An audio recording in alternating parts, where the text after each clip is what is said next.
Been here the whole 2+ hours so far. My name is Bob Bauman. I'm a history professor and vice chancellor for research and graduate education here at WC Tri-Cities. And this is my colleague. I'm Robert Franklin. I'm an assistant director of the Hanford History Project and assistant professor, career track of history here at WC Tri-Cities. So the way to tell us apart, I'm Bob, he's Robert. We're both Roberts, but yeah.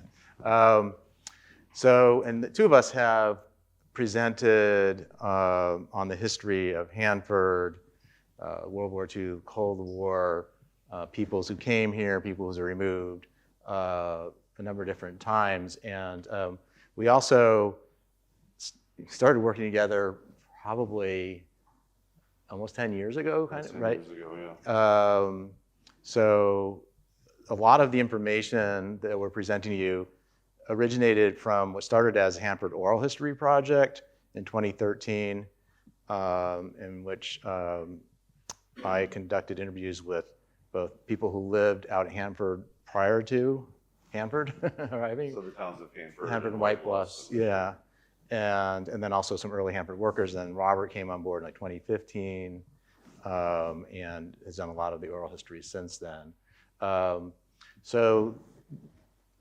Robert's going to kind of start the presentation, and then I'll kind of do the middle section, Robert do the end. But we're also going to like tag team. I'll jump in sometimes, and he'll jump in sometimes. So. And I'll also say that Bob and I have authored 2 different books in the Hanford History series. One book on those pre-Manhattan Project residents of the site, and another book on non-white narratives of the Hanford site and the Tri-Cities that resulted from those oral history projects, and then additional projects that I've done with the National Park Service. Right. So again, a lot of the information are in those 2 books as well. Yep. Yeah. So let's jump forward in history from Tom's great presentation about archaeology all the way up to 1939, 1940.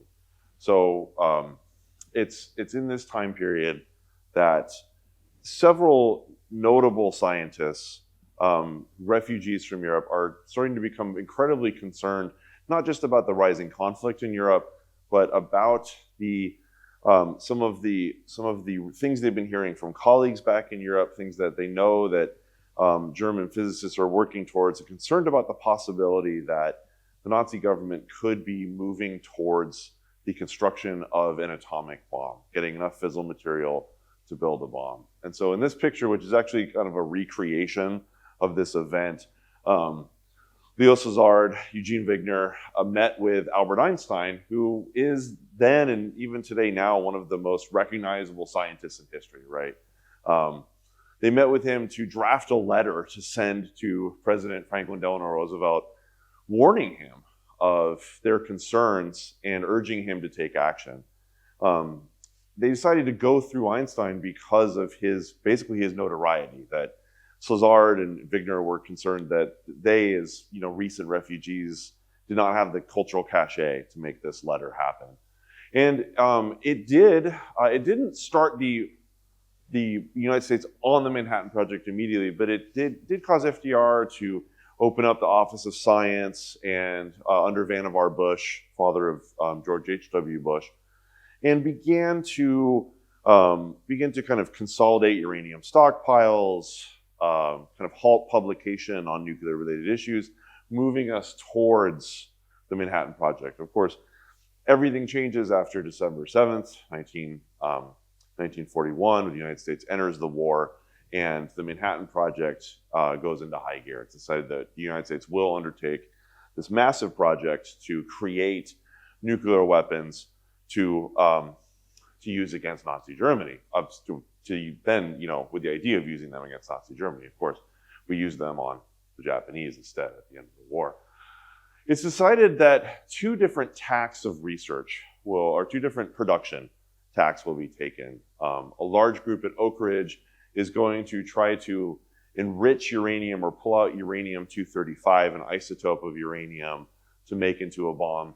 And then at Hanford, Washington, large production reactors will be built to transmute uranium into plutonium to be separated out into a bomb. And both of these basically bomb-making factories or fissile material production factories will send their products to Los Alamos for assembly. And that assembly and that part of the story has been recently dramatized by the film Oppenheimer, which some folks may be familiar with.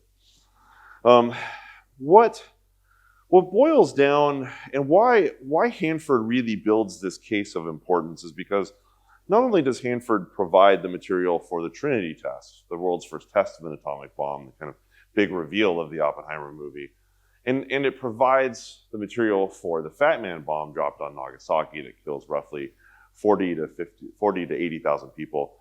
But Hanford goes to produce 2/4 to 3/4 of all of the plutonium in the US nuclear weapons stockpile. Whereas Oak Ridge basically ends its bomb-making mission after the war. And so Hanford becomes this site of extreme importance to the Cold War, and of course now of massive environmental cleanup of that mission. And why it is because of chemistry.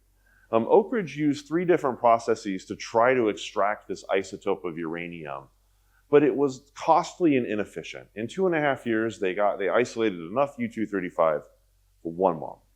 That was it, 2.5 years. Whereas at Hanford, they could make plutonium, which can be separated chemically from uranium, which is a much more efficient and faster process. Meaning that for only 3 months after startup, Hanford sent plutonium solution to Los Alamos to be fashioned into a bomb, versus 2.5 years. And Hanford had the ability to scale up. They could build more reactors, they could build more separations plants to produce the vast arsenal of nuclear weapons that we have today. And so this is the site as it is today that Bob and I will be talking about. We are down here in kind of the bottom part next to the 300 area, and largely our, the important parts of the Hanford site are the reactors, the 100 areas along the river, and then the plutonium separations takes place in the middle of the site in the 200 areas. But before we get to that, let's stay back in 1942 for a couple of minutes. I'll transition over to Bob. All right.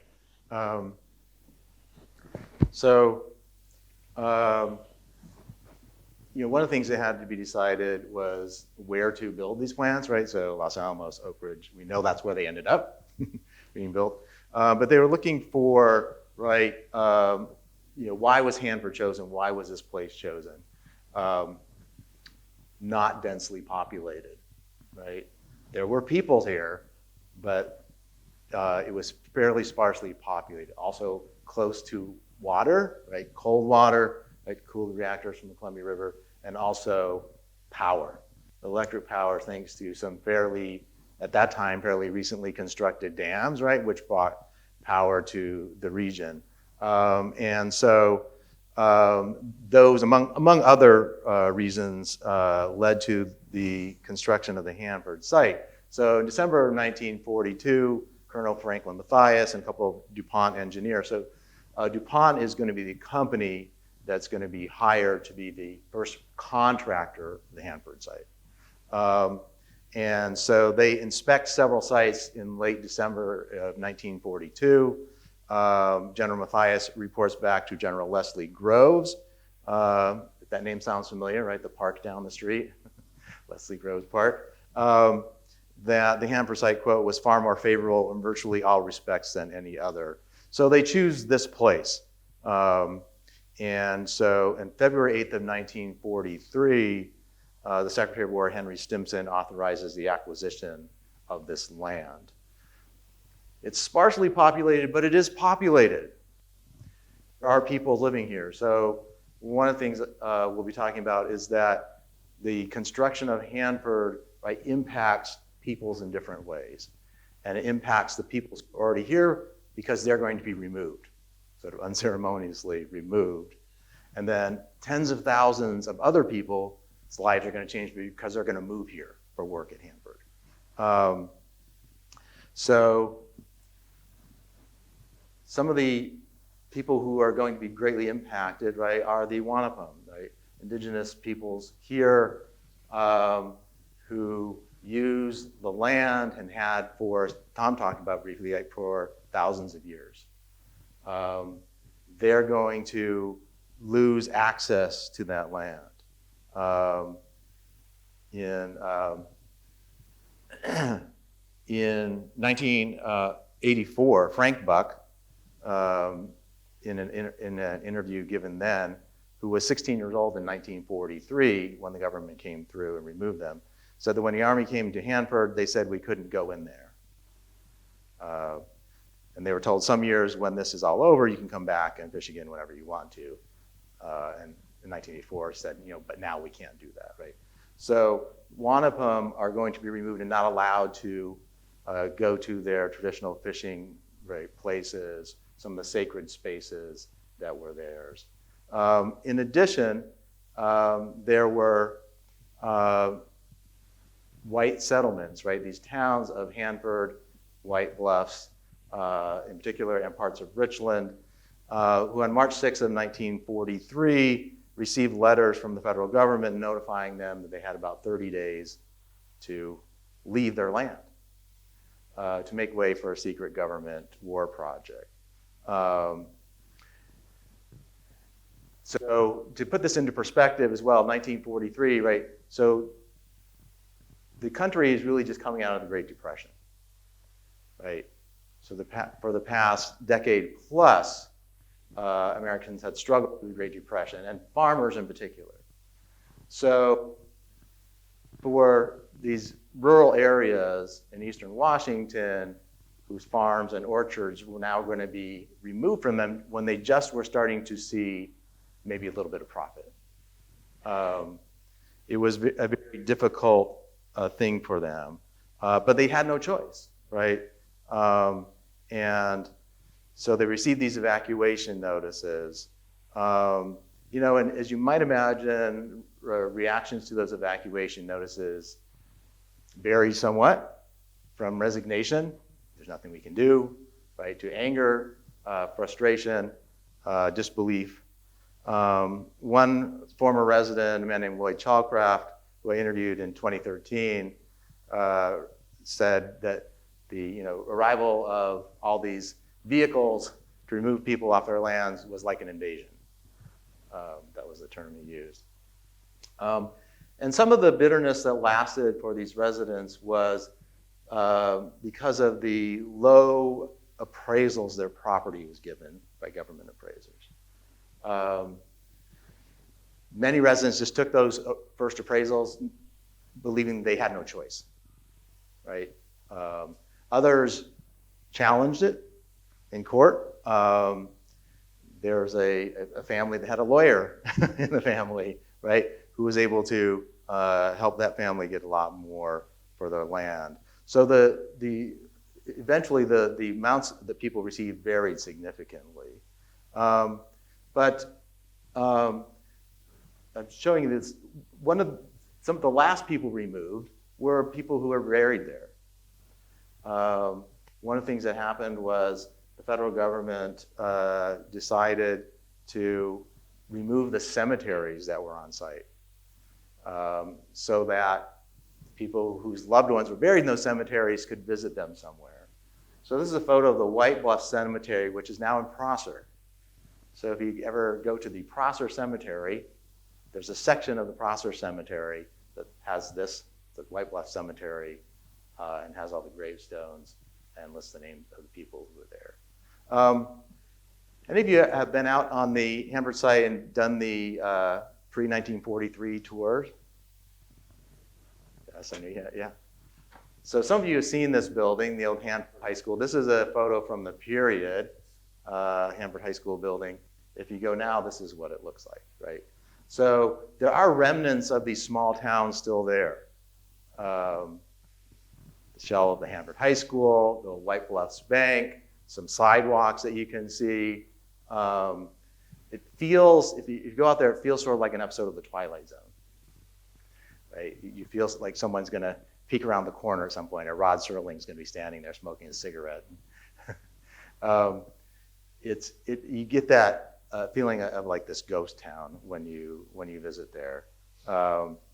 And that gives you an idea also then how quickly this happened for the residents, right?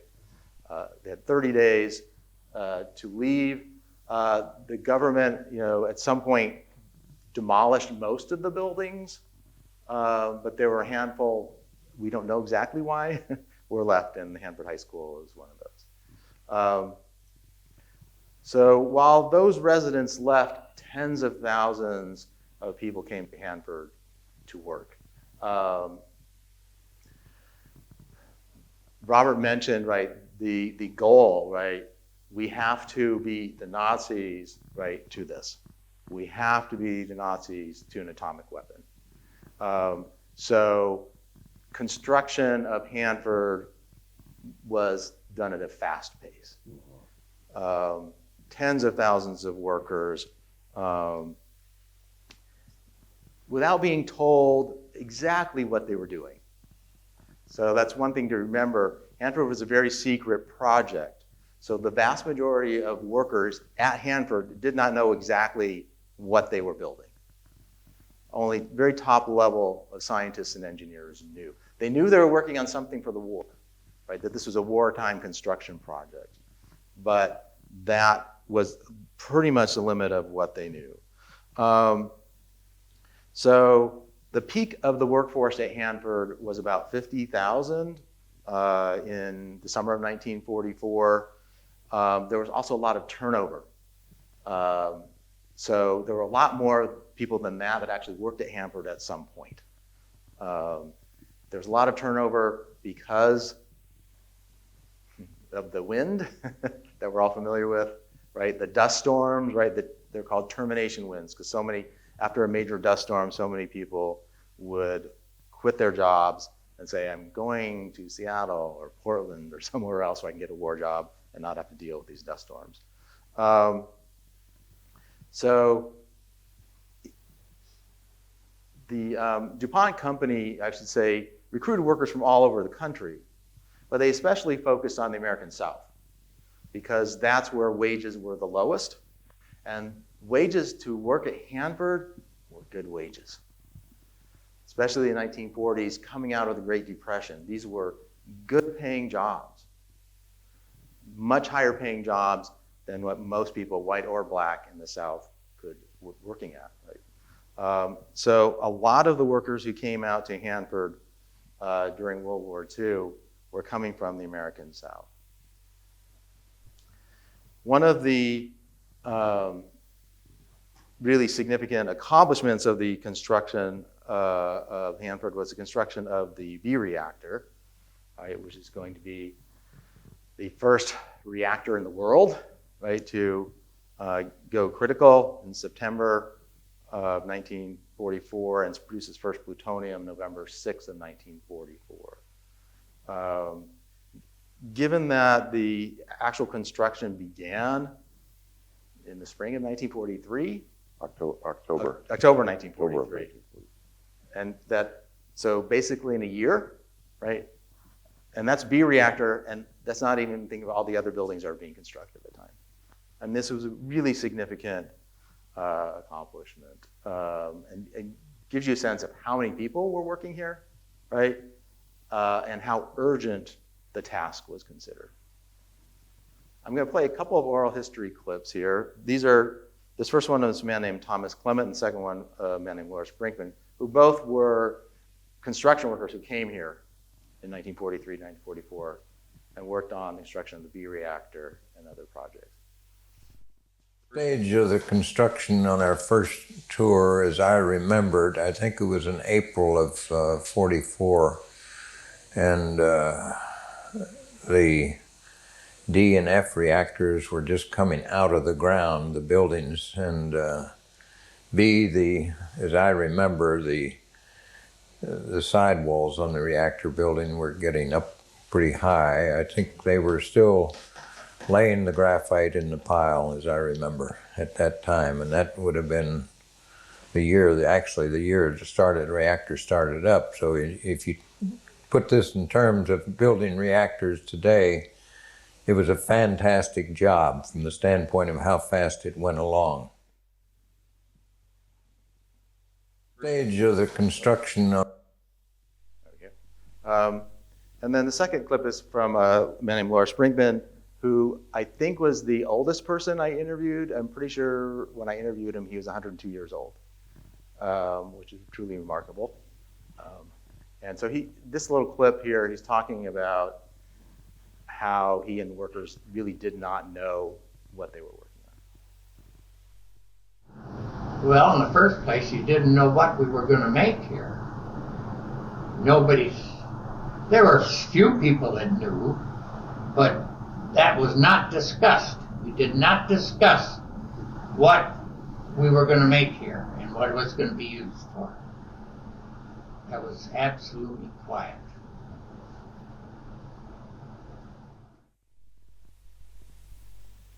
So it's also remarkable to think about the fact, you had tens of thousands of people working here who didn't really know exactly what the ultimate project was they were working on, other than it was for the war effort.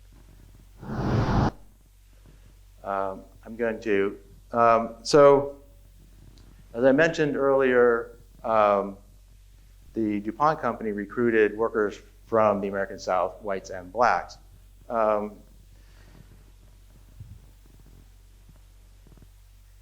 Virtually every aspect of life, work and life on the Hanford site was segregated. So housing, there were dormitories, barracks, right, that were erected, 195 total.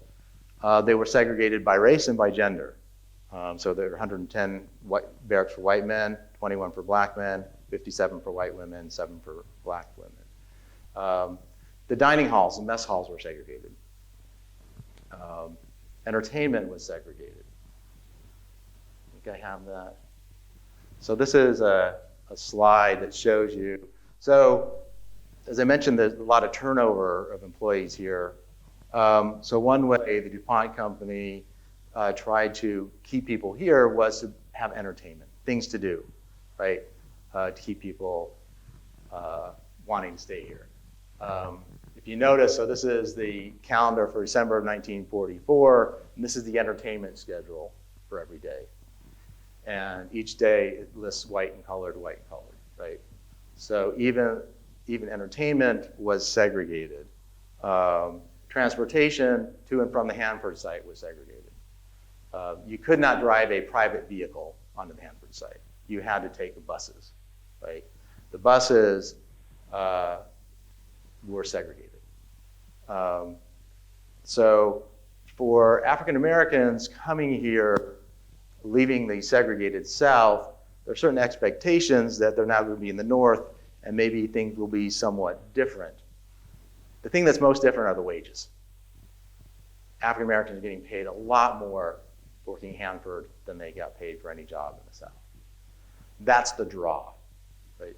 But they are going to experience segregated living, segregated workplaces, segregated eating spaces during their time at Hanford, very similar to what they might have experienced in the American South. So that is part of the Hanford story as well.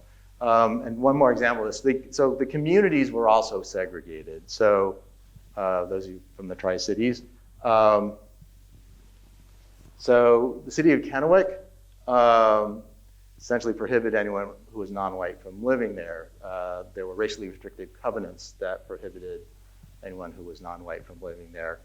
The city of Richland was a government-owned town, right? The federal government took over Richland and said that only permanent Hanford workers could live in the community of Richland. Blacks were excluded from being permanent workers, therefore they were excluded from living in Richland. So other than the barracks on the Hanford site, the spaces where African Americans could live in the Tri-Cities was in East Pasco, east of the railroad tracks. And many of the shops, restaurants in Pasco were segregated. So at the very bottom of this, you can kind of see this menu for the Barbecue Inn. It says we cater to white trade only. Now the prices on some of these things look great, 75 cents for barbecued ribs, right? That sounds good. But for African Americans, they were excluded from dining at this restaurant. Can I also say something real quick? There's an entire neighborhood in Kennewick that is east of Washington, so 3rd, 4th, 5th, 6th, that neighborhood is entirely covered by still to this day, by racial restrictive covenants in the property deeds. The property deeds specifically state, because they have not been changed, that those homes cannot be occupied by people who are not of the white race.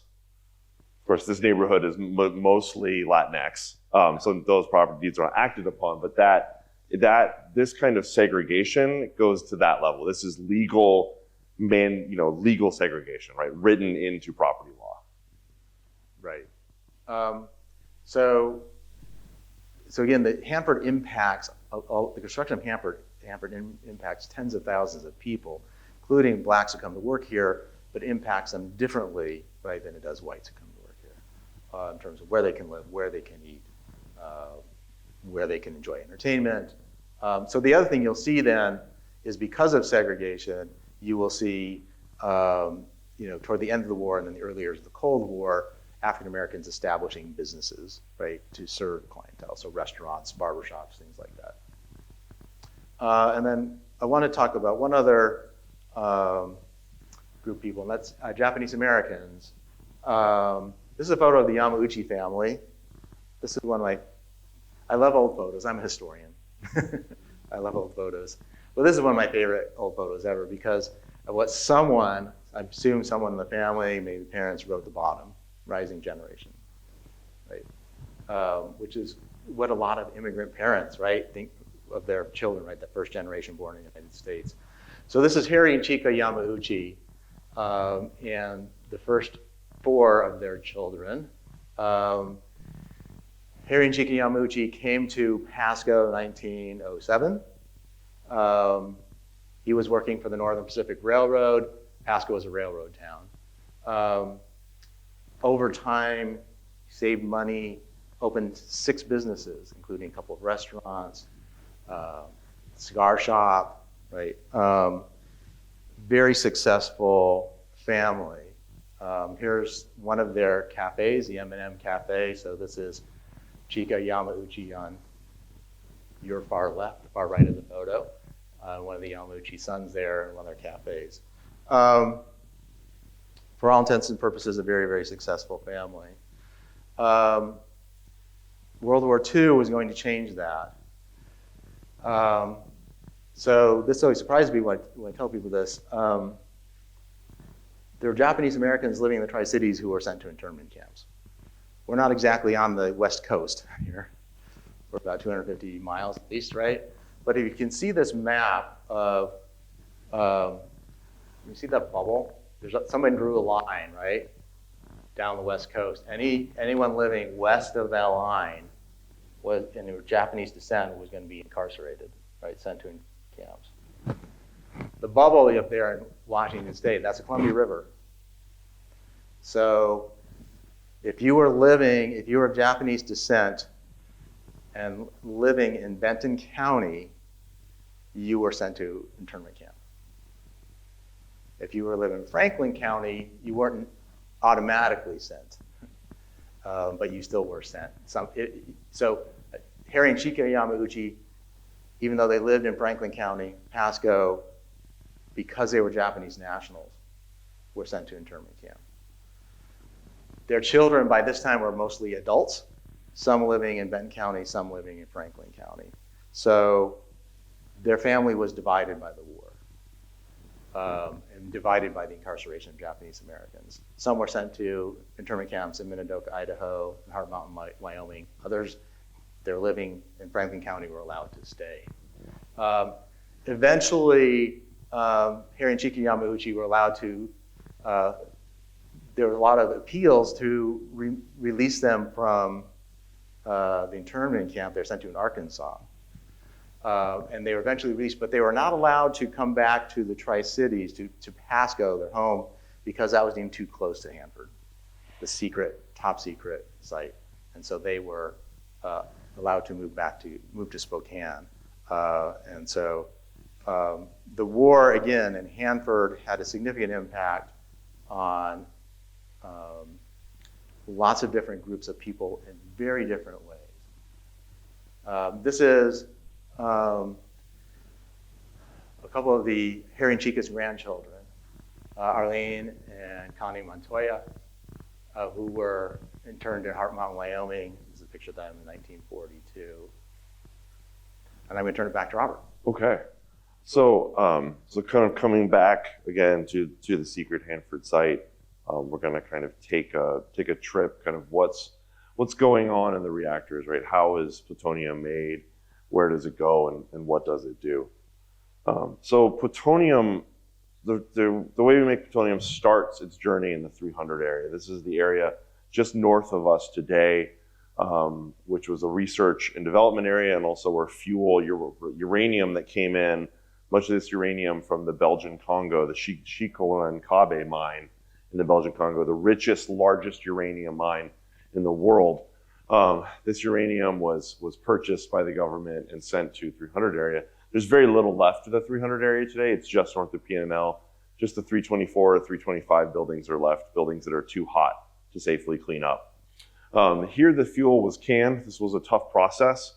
The fuel, the uranium, had to be jacketed in aluminum, meaning that you had to encase a metal in another metal and not have any kind of holes or anything, because uranium, this metal would be put in water-cooled reactors, and uranium and water do not react well. And so you have to make sure the fuel's covered. So actually, some of the people that worked in the fuel jacketing said that one of the hardest technical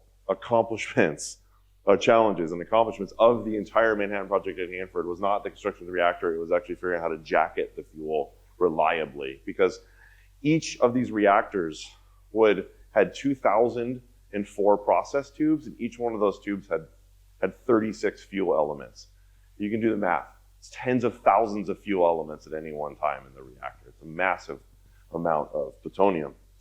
That plutonium is then sent to the reactor. This is one of my favorite shots of the reactor building, or the reactor area, because it shows the area as a complex, and it shows how important water is to this process. Water is the key thing that makes these reactors work. These are single pass cooled, so single cooled graphite moderated reactors, meaning that the water goes into the reactor at ambient temperature and comes out 1 second later almost boiling. That's how much heat is generated here, and that's the water is so necessary to take that heat out of the reactor. That's how much heat is being made in these reactors as this chain reaction is going. Most of these buildings here, the 25 million gallon retention basin, the water purification area, and the pressurization area are all completely dedicated to water. In fact, the reactor itself is the little stack behind the water pressurization building, which is actually larger than the reactor itself. Right, and if you go to see the reactor today, you don't see any of this. Well, you see the retention basin, but the rest of it's gone. And so this is really, one thing to understand about Hanford is this is primarily an industrial site. Its waste stream and kind of the role it plays here is much more akin to mining and the waste that that a mining operation creates. And a lot of the approaches to safety at Hanford draw their analogs from mining and from hydroengineering.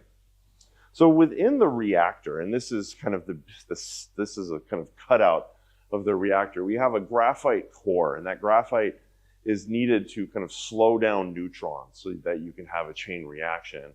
Each one of these 2004 process tubes has fuel and cooling water, and within those are the fuel elements. The water goes in, it comes out, it goes back into a reservoir, and then is deposited back into the river. So changing the temperature of the river in the process over time.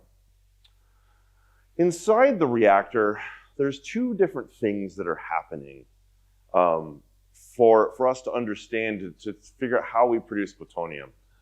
I'll start the one on the right. The one on the right is the chain reaction. This is what Enrico Fermi demonstrates in the Chicago Pile 1 reactor in December of 1942. That if you slow down, you have an element like uranium, which is 99.3% uranium-238, very kind of stable, lightly radioactive uranium. 0.7% of it is U-235, very, very unstable isotope that just kicks off neutrons. In nature, those neutrons fly so fast, they rarely interact with other elements of uranium. But if you can create conditions, if you can use graphite, which is carbon, to slow neutrons down, they can hit another uranium-235. And then that'll cause that element to split and release more neutrons, hitting more uranium-235s. And you'll have a sustaining chain reaction. Each one of these splits creates sister elements, fission products, but it creates heat. Okay? It creates heat. Now, that's the chain reaction. That's how modern reactors that create energy work today. They're seeking to create the conditions to generate all this heat. That heat is turned into energy. We're not trying to do that at Hanford. We're actually just trying to get the neutrons, because in addition to these neutrons hitting U-235s, every now and then an errant neutron will hit an atom of U-238. And when that happens, it undergoes a change. It undergoes a literal transmutation. I like to think of it as akin to alchemy and Rumpelstiltskin. You know, the fable Rumpelstiltskin who's paid by the king to spin straw into gold to change one element to the other. In the reactor, we do that. We literally change one element into an entirely other man-made element, even with different chemical properties. It takes a couple weeks, but as that neutron hits a 238, it undergoes some changes. It turns into 239. It's unstable. It shoots off an electron and some energy and settles at plutonium-239. Now, if we kept that fuel in the reactor, it would keep transmuting out. But we want plutonium-239, so depending on where the fuel is and how hot it gets in the reactor, every few weeks to a couple months, the fuel leaves the reactor when it's at its peak 239, when this transmutation process creates the most. And it's not much. For every 4,000 pounds of uranium, and that is the weight, you can imagine 4,000 pounds of uranium, it's as if we dumped a full-size African elephant here on the stage. That would be 4,000 pounds of uranium. For every 4,000 pounds of uranium in a reactor, we get 3 pounds of plutonium. So a kitten. That sounds a little inefficient, but when you could do that over and over again, 24 hours a day, you can create enough plutonium to be able to produce a legion of atomic weapons over time. That irradiated fuel, and it is highly radioactive, sits in a pool of water for sometimes weeks, sometimes just a couple, if you're really in a rush, sometimes more, once you realize that you need more weeks to let it sit to be safe, because it's full of short-lived, highly radioactive byproducts. That fuel is then taken to a separations plant, like the T plant here. This building, for scale, is about 80 feet tall and over 800 feet long. It is the size of some of the largest ocean liners ever built, cruise ships, plopped in the middle of the high desert here in Washington. Just boom. In fact, a lot of this building's underground, is how big it is. Here at this building, the fuel will go through a series of steps of chemical separations. They'll first of all, that aluminum coating I talked about, they'll get rid of that. And then they'll dissolve the uranium, and they'll use chemical separations technology to slowly isolate out the plutonium. This is so incredibly dangerous that it all has to be done remotely. There are 6 to 9 feet of concrete that separate where people work, the left area, from where the cells are going to be constructed. You need that much concrete to protect human beings from the radiation that's going to be released by this process. This is a picture of one of the operator galleries. All of this was done remotely, completely remotely. Samples were taken remotely. You could not look into the cell to see how the process was operating. It's that incredibly dangerous. This is a picture of the kind of this large canyon. Even the crane that did all this was operated remotely. The operator had to operate it behind 5 feet of concrete and look at the canyon through a periscope or a CCTV, which we, as a trivial bit, we think that in this building was the first ever use of closed caption television in industry in 1944 to produce plutonium. It's the first recorded use we have of CCTV in industry. If it happened before, it has not been recorded. What's going on inside is each one of these cells has different equipment and is going through all these steps here. And I'm not going to go through all of them, but basically you're dissolving, extracting, decontaminating, meaning you're separating out the plutonium from much, much more radioactive stuff, and then eventually dissolving and isolating and purifying, the metathesis part. It's very similar to how an aluminum smelter takes ore, right, or any kind of smelting, or a heavy metals mine or a gold mine, finds a rich vein, but even a rich vein of gold or heavy metals is only a fraction of that as the actual metal you want. It's very similar. What this does is essentially taking that very small bit of plutonium and extracting it out. It's very similar to how a smelter works. Purifying the small bits, concentrating it into a product. The remainder of that, the vast majority, because remember, if you go 4,000 pounds to for uranium to 3,000 pounds of plutonium, that leaves you with 3,997 pounds of other stuff. Well, that stuff is now highly radioactive, and it is sent to 177 waste tanks, some single-shelled, some double-shelled that we build later. I'd like to note that when the Manhattan Project is the race to do this left us with no time to ponder the consequences for scientists or humanities people or politicians or philosophers to ponder what it would mean to take this step and what that legacy would leave us. And it leaves us a legacy of management of thousands of years. The half-life, the time it takes plutonium, half of a given amount of plutonium to decay, is 24,000 years, which is much longer than the human civilization that Tom talked about in his previous lecture. That's a major commitment to time, to time that we don't even have in our historical record. Here, Jack Rhodes talks about the safety standards that went into place in this new industry. And these standards are built upon the then knowledge of what was good standards in other industries, and are safety standards that have to constantly be revised as they learn a lot more. When they built the nuclear industry, they did not have safety standards for the nuclear industry because it was a brand new industry, okay? So if you looked at the operation of the uranium side, why, then they used the safety standards of a steel mill and a blast furnace to do the safety standards for like phenol and these other uranium enrichment places. And if you looked at the chemical processing in the canyons, they looked to the petroleum cracking industry for safety standards. And if you look to the waste disposal, which was the operation of the tank farms and the barrel grounds, it had the same basic safety standards and interest as a commercial landfill.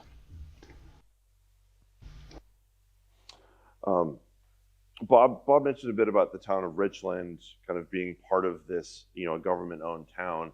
And within 18 months, the pre-Manhattan community of Richland, the small farming community, was a community of thousands of suburban homes, just like this one here. This is an H house, for those that are curious, if you like your alphabet houses.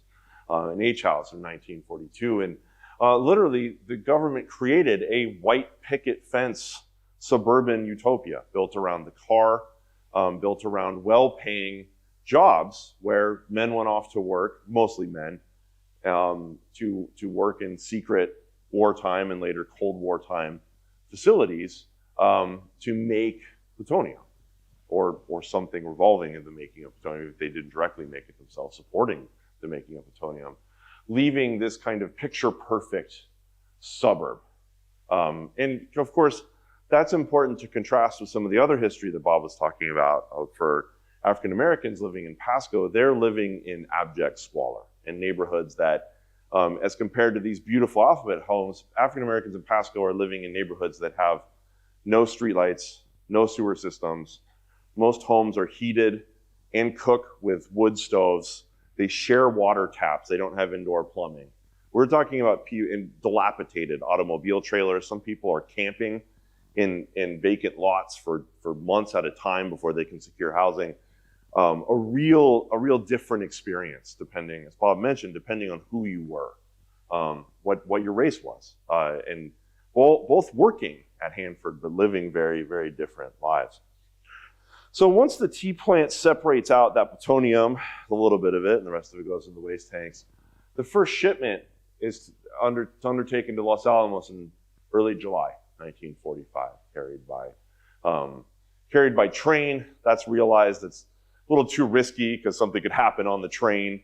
And so future shipments actually go by ambulances. Actually, they use it because no one's going to stop an ambulance and demand to inspect it. That first shipment of plutonium is then fashioned into the gadget, kind of one of the stars of Christopher Nolan's Oppenheimer. That, of course, on the morning of July 16th in Alamogordo, New Mexico, is unveiled as the first ever success of an atomic weapon. Also creating, to kind of tag on to the third lecture in the series, Tricia Pritikin's talk about downwinders, this event also creates the first downwinder populations. The people around this test were not notified of this test nor aware of the fallout that was radioactive, the black snow that fell on people. And most of the residents surrounding Alamogordo were indigenous tribal groups who were our first downwinder casualties of the Manhattan Project.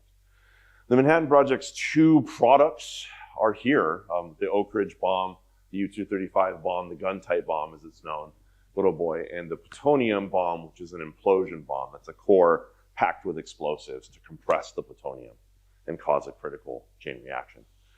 These two bombs are developed, and of course, Little Boy is dropped on Hiroshima on August 6th, 1945, killing roughly 80 to 120,000 people.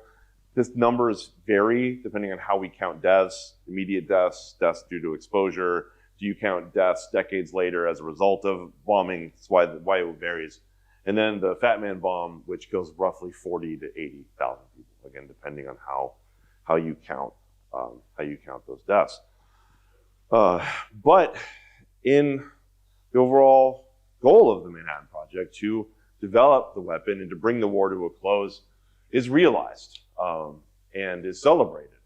And these are both Richland Villagers, so town of Richland newspapers. The one on the right here is from August 6, 1945. And of course, this is the big reveal. And if you caught those dates, August 6th is not the Hanford bomb, it's the Oak Ridge bomb, but they decide we have to tell the world. And so they're gonna tell the world, and there's celebration, right? You can, even in the paper, they talk about how HEW, Hanford Engineer Works, is bringing the victory over Japan Day closer. And then on August 14th, when surrender is announced, peace, our bomb clinched it, right? The second bomb dropped, playing a role in the decision of the Japanese to surrender in World War II. What I find most interesting about this one on the left, and what is such a great segue to our next Cold War lecture, is look at the second biggest headline. Plant will not close. Unlike all the other wartime plants, not only will Hanford not close, Hanford will expand from 3 reactors in 45 to 8 reactors, including jumbo reactors twice as big as B, 2 of them by 1955. 5 chemical separations facilities, right? A massive Cold War era expansion. So that's our kind of, that's our little tease. Tag, yeah, our tease, our tease for the rest of the history. All right, I think we have about 5 minutes or so for questions. Do we have any questions? Yeah. Very first picture you have up there before you start the seminar looked like a picture of Manhattan. Why is it called Manhattan Project? It's if you're trying to keep things secret, you don't call it the Secret Atomic Bomb Project. But the reason it was they wanted a name that gave nothing away. Simply put, the Army Corps of Engineers was then headquartered in Lower Manhattan, and you get the Manhattan Project. And that level of secrecy carries over to a lot of other things at Hanford. For example, early radiation detectors were not like the first ever alpha radiation detector, which plutonium gives off alpha. It's a rare kind of radiation to measure. It's pretty weak. They don't call it the alpha radiation detector. They call it the poppy because of the pop pop noise it makes. And that's a way to talk about what it is without, and same, have you been out to the B reactor? Okay, so if you notice, you're there in the front face, you'll see an elevator that's called a metal loader. During the Manhattan Project, they never called uranium uranium. They called it metal. The B reactor did not make plutonium. It made a product. So you use metal to make product. Mhm. Yeah. In the Manhattan Project, right? It all makes sense. Yeah, Yeah, Robin. yeah, Robin. Good. Yeah. So the test bomb in Los Alamos, that was like in July, then they dropped them. Yeah. And like a month later. Yeah. Less than a month later. Yeah. Just a couple weeks later. Yeah. Yeah, and what's interesting is, Harry Truman was meeting with Stalin At Potsdam. at Potsdam at the time that the bomb was tested in Alamogordo, and so he's handed a note, from one of his advisors, and knows that this test, was successful, and in a break in the proceedings, he sidles up to Stalin to sort of let him know we have this, you don't. Yeah. We have this great new weapon Yeah. of Yeah. total destructive force, I think is like Right. exactly what he says. And Stalin pretends he doesn't know, but he actually does know because he has spies. Yeah, he says something like, "Oh, well, I hope you have great success in Yes. using it." Yeah. He's totally not phased because Stalin knew. Yeah. Stalin knew about the test, even. Like he just, So yeah, it's pretty funny. Truman, you really see Truman's was not. FDR did not prepare Truman for the Yeah. job that Truman eventually got. FDR kept everything very close, and Truman didn't even know about the Manhattan Project until FDR's death. Truman kept a diary, and so if you go to the Truman Library website, you can see his diary. And so his diary entries are really interesting because I think it's that day, one of the days at the conference, he's like, Stalin is tough, smart as hell, but I can handle him. He's got this sort of confidence in himself that you're like, He's very confident in himself.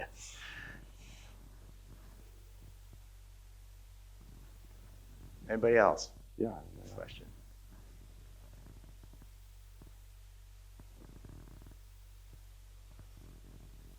All right. Well, thank you for staying. Yes, thank you so Thank you much. for coming. And I hope Robert's tease entices you for the next, the first lecture, the next series. Yeah. Cover a lot of 40 years. October 10th. October 10th at There you go. CBC. Thank you, everybody. Yeah, thank you.